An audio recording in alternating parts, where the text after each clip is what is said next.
कम ही उम्र में मारा चला गया। राजा परीक्षित तो बहुत छोटा होगा। तो एक दिन पांचों पांडव भगवान कृष्ण के पास थे बैठे। उन्होंने भगवान कृष्ण से निवेदन किया है, हे केशव, कलयुग आने वाला है, ये द्वापर अब समाप्त होने वाला है, तो हम लोग तो रहेंगे नहीं, हम लोग का शरीर छूट जाएगा, तो कुछ बता दीजिए, आप तो सर्वज्ञ हैं, कलयुग के विषय में कुछ बता दीजिए। भगवान ने पूछा क्या जानना चाहते हो? कहा बता दीजिए कलयुग कैसा होगा, कलयुग में लोग कैसे कैसे होंगे, कलयुग में जीव का कल्याण कैसे होगा, आप हमको बता दीजिए। भगवान कृष्ण ने कहा कि तुम पांचों भाई घूमने निकल जाओ जंगल के तरफ। घूमते घामते कुछ विचित्र चीज देखना तो आकर के हमको बताना। कुछ अद्भुत आश्चर्यजनक चीज यदि दिखाई पड़े तो आके बताना, फिर हम बताएंगे कब कलयुग का प्रभाव क्या क्या हो रहा है, कलयुग के बारे में बताएंगे। पांचों पांडव चले गए, सब अलग अलग दिशा में कहीं कहीं घूमने लग गए। युधिष्ठिर जी महाराज चलते चलते जंगल में दूर से बड़ा ही हृष्ट पुष्ट एक हाथी को देखा। कुछ नजदीक गए तो आश्चर्य का ठिकाना नहीं, हाथी एक ही लेकिन उसको दो सूंड था। तो लगा कि भाई ऐसा हाथी तो कभी देखे नहीं, एक ही हाथी को दो सूंड, बहुत विचित्र बात है। वो लौट करके चल दिया वहां से, नहीं हम भगवान को ही बता देंगे, केशव को ही बता देंगे कि हम तो दो सूंड वाला हाथी देखे, इससे विचित्र क्या होगा। तो उनकी खोज पूरी हो गई, एक आश्चर्यजनक चीज मिल गया। आगे चलते चलते फिर अर्जुन ने देखा कि दूर में एक बहुत बड़ा पक्षी है। उस पक्षी के पंख पर कुछ लिखा हुआ था। तो अर्जुन आगे बढ़ा, क्या लिखा है देखता, क्या वेद की ऋचा लिखी हुई है, ज्ञान की बात, वेद माने ज्ञान, तो वेद की ऋचा उसके पंख पर लिखी हुई थी। अर्जुन को बड़ा आश्चर्य कुतूहल हुआ, बहुत श्रद्धा जग गई कि कैसा पक्षी है कि वेद लिखा है इसके पंख पर। और नजदीक गया कि देखें क्या कर रहा है। उसने देखा कि वो पक्षी मरे हुए मुर्दे के लाश को नोच कर खा रहा था। तो फिर घृणा हो गई, कहां वेद पर वेद की ऋचा लिखी हुई है पंख पर, कर्म कैसा है, करनी कैसी है, ये लाश को नोच कर मुर्दा को खा रहा है। तो दोनों बात हो गई, श्रद्धा उठी थी मन में, वो समाप्त हो गई। सोता है कि बड़ी विचित्र बात है, इसका क्या मतलब हुआ। अर्जुन वहां से लौट गया, भीम आगे गया। चलते चलते उसने देखा कि जंगल में गाय बच्चे को जन्म दे रही है, जन्म दे चुकी थी, तुरंत जन्म दी थी, और गाय बच्चे को चाटने लगी। बड़ा प्यारा बच्चा था, तो देखने लग गया भीम वहां। अब देख रहा है कि गाय चाट रही है, चाटते चाटते, गाय तो चाटती है साफ करने के लिए, और वो तो दुलार करती है, एक तरह से चाटना होना प्यार की निशानी है। लेकिन वो इतना चाट रही थी कि बच्चा लहूलुहान हो रहा था, बच्चे का शरीर खराब होते जा रहा था, इतना चाट रही थी।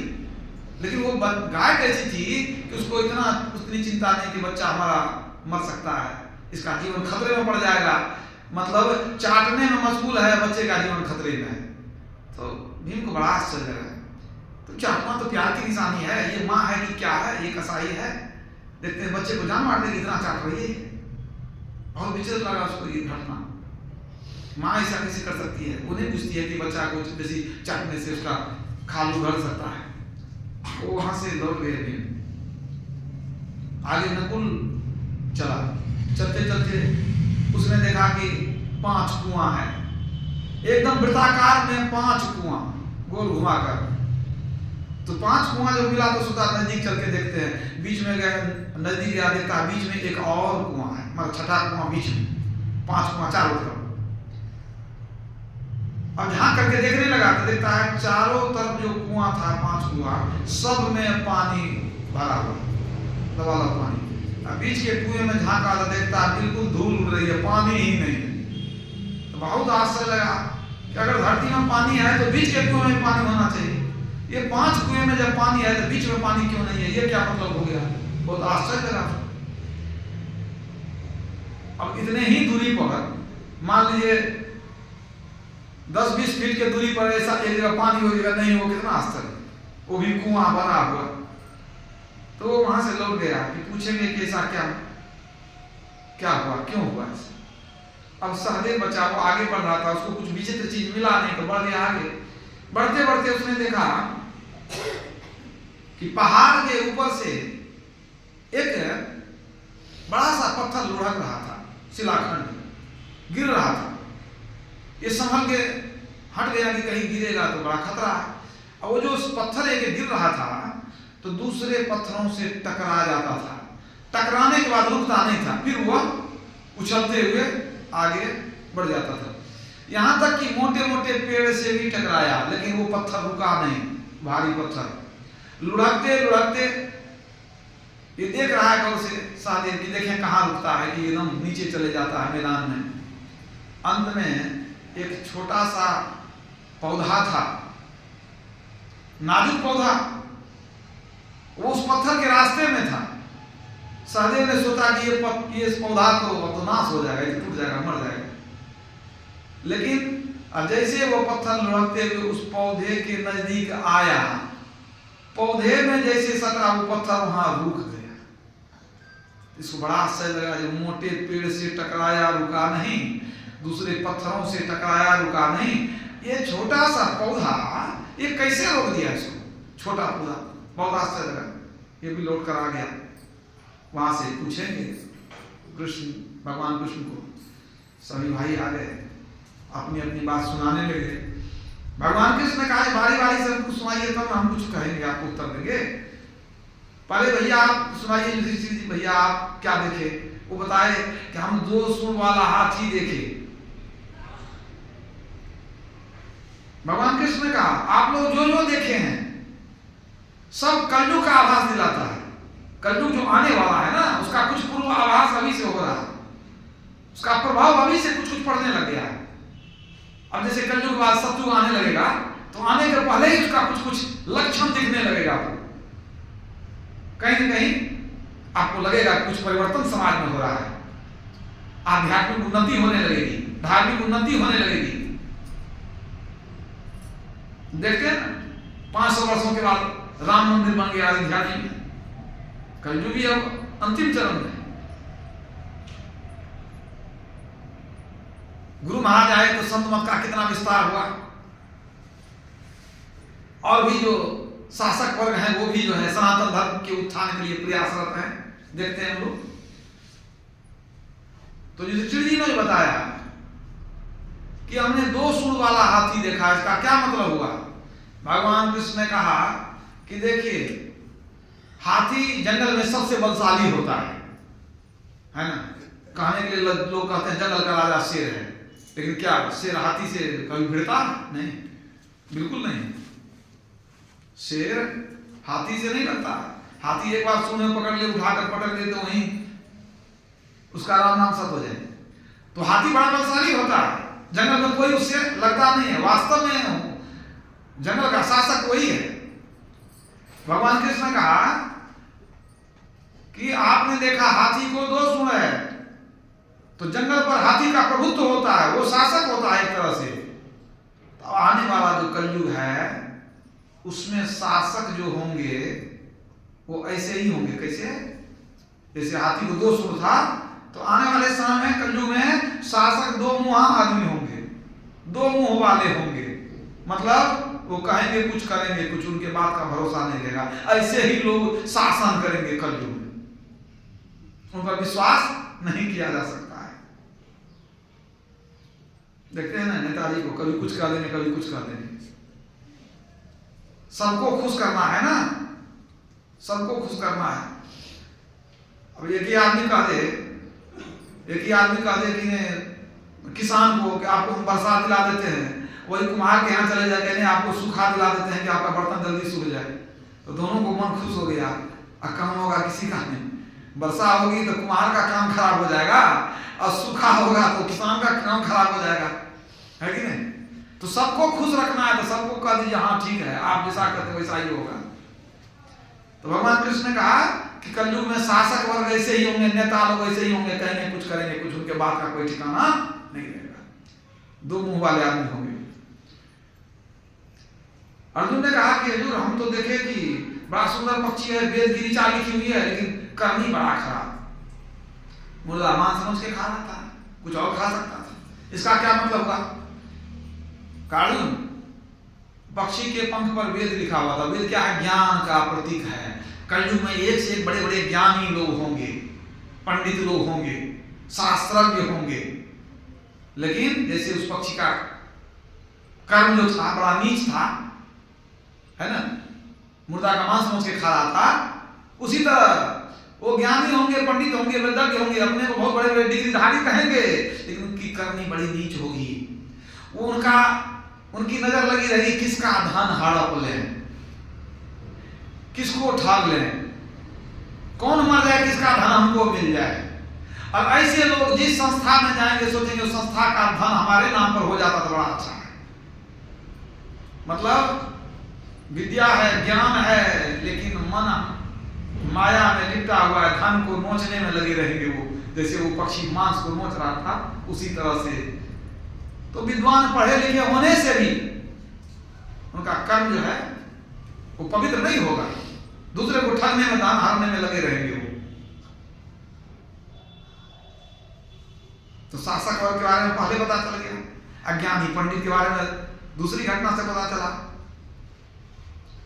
इसके बाद भीम ने कहा कि हमने देखा कि एक गाय बच्चे को जन्म दी है, और वो इतना चाट रही थी, इतना प्यार कर रही थी, दुलार कर रही थी कि बच्चे का जीवन खतरे में था। क्या मतलब हुआ इसका? कलयुग में माँ बाप ऐसे ही होंगे। कैसे होंगे? माँ बाप बच्चों को इतना लाड़ प्यार करेंगे कि उनका जीवन बर्बाद हो जाएगा लाड़ प्यार में। जरूरत से ज्यादा दुलार करेंगे, बच्चा मनमानी करे, गलत करे, लेकिन प्यार में, दुलार में बर्बाद कर देंगे बच्चे को। मतलब उसके गलत चीज में हाँ मिलाना। देखे ना, दुर्योधन के कुकर में धृतराष्ट्र हाँ मिलाते थे ना, रहा नकुल कोई रोगन हार, सब के सब समाप्त हो गए, बाप अंधा बिलखते रह गया।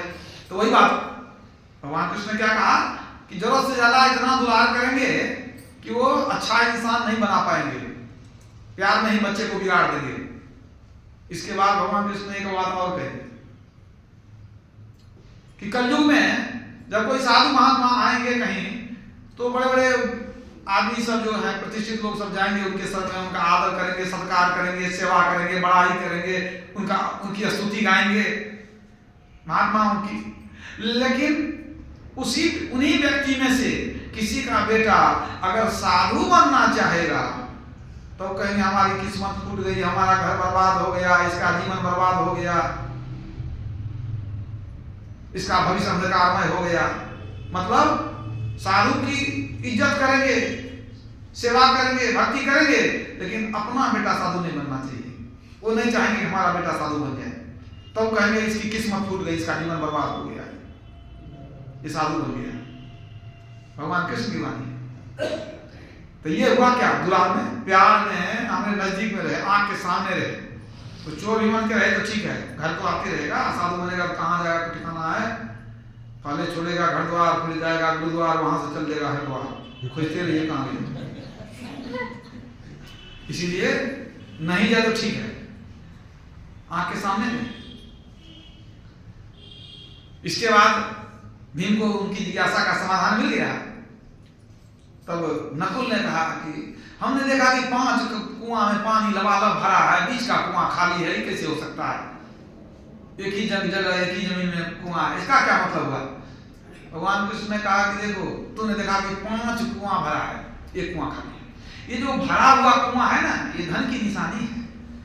कलयुग में बड़े बड़े धनी लोग होंगे, बहुत धन होगा उनके पास, गिनती नहीं होगी, इतना प्रचुर इतनी प्रचुर संपत्ति उसके पास होगी, लेकिन उन बहुत धनी लोगों के बीच में अगर कोई गरीब आदमी होगा,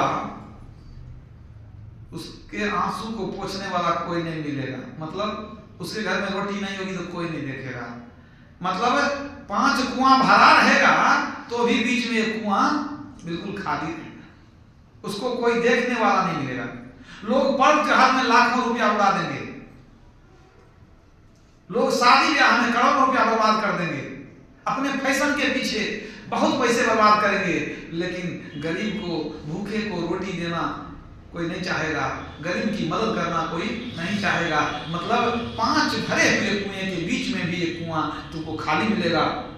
लेकिन कलयुग में यदि कोई व्यक्ति ऐसे दुखी, विपन्न, जरूरतमंद इंसान की सहायता करेगा, वो भगवान का प्यारा बनेगा, वो भगवान का, ईश्वर का प्यारा होगा, जो दीन दुखी का मदद करेगा। तो नकुल के जिज्ञासा का भी समाधान हो गया। अंत में सहदेव ने कहा कि हमने बड़ा विचित्र चीज देखा कि एक पत्थर लुढ़क कर आ रहा था और कोई पेड़ नहीं रोक सका उसको लुढ़कते हुए, कोई दूसरा पत्थर भी नहीं रोक सका, लेकिन एक छोटा सा पौधा था, हमको लगा कि चकनाचूर हो जाएगा, लेकिन उस पौधे में सटने के बाद वो बिल्कुल रुक गया। इसका क्या मतलब हुआ? भगवान कृष्ण ने बताया कि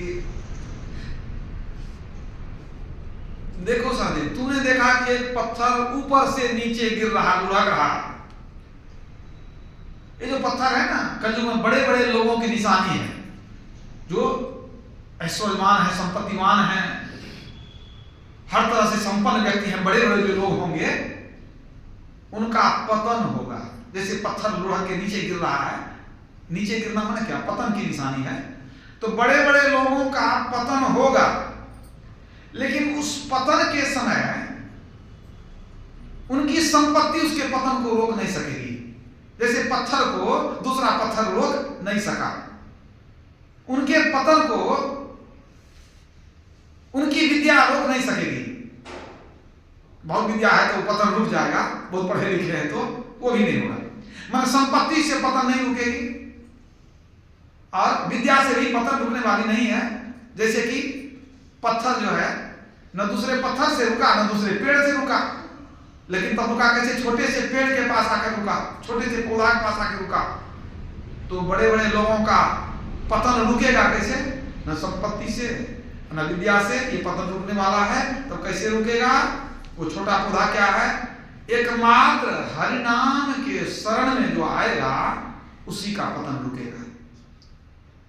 हरिनाम के शरण में व्यक्ति का पतन रुक जाएगा, पतन नहीं होगा, वो नीचे नहीं गिरेगा और इसी से जीव का कल्याण होगा। माने कलयुग में क्या होगा? हरिनाम के शरण में आने से जीव का कल्याण होगा। हरिनाम माने राम नाम, नाम का सुमिरन जो करेगा उसी का कल्याण होगा। ये कथा महाभारत के ही समाप्त हो जाती है, लेकिन इससे कलयुग की झलक मिलती है। आप समझिए, द्वापर में भगवान कृष्ण ने जो कहा, आज सब कुछ परिलक्षित हो रहा है, चरितार्थ हो रहा है, सामने में दिखाई पड़ रहा है। और आज भी इस विषम परिस्थिति में, कितनी विषम परिस्थिति है? व्यापर है संसार माया कटक प्रचंड, सेनापति कामादि भट्ट, दंभ कपट पाखंड।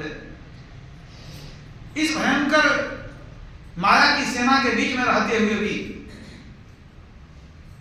इस विकराल समय में भी जो हरिनाम के शरण में हैं उनको शांति की प्राप्ति हो जाती है। और शांति में ही सुख है, बिना शांति के सुख की प्राप्ति नहीं होती है। आज कौन सुखी है?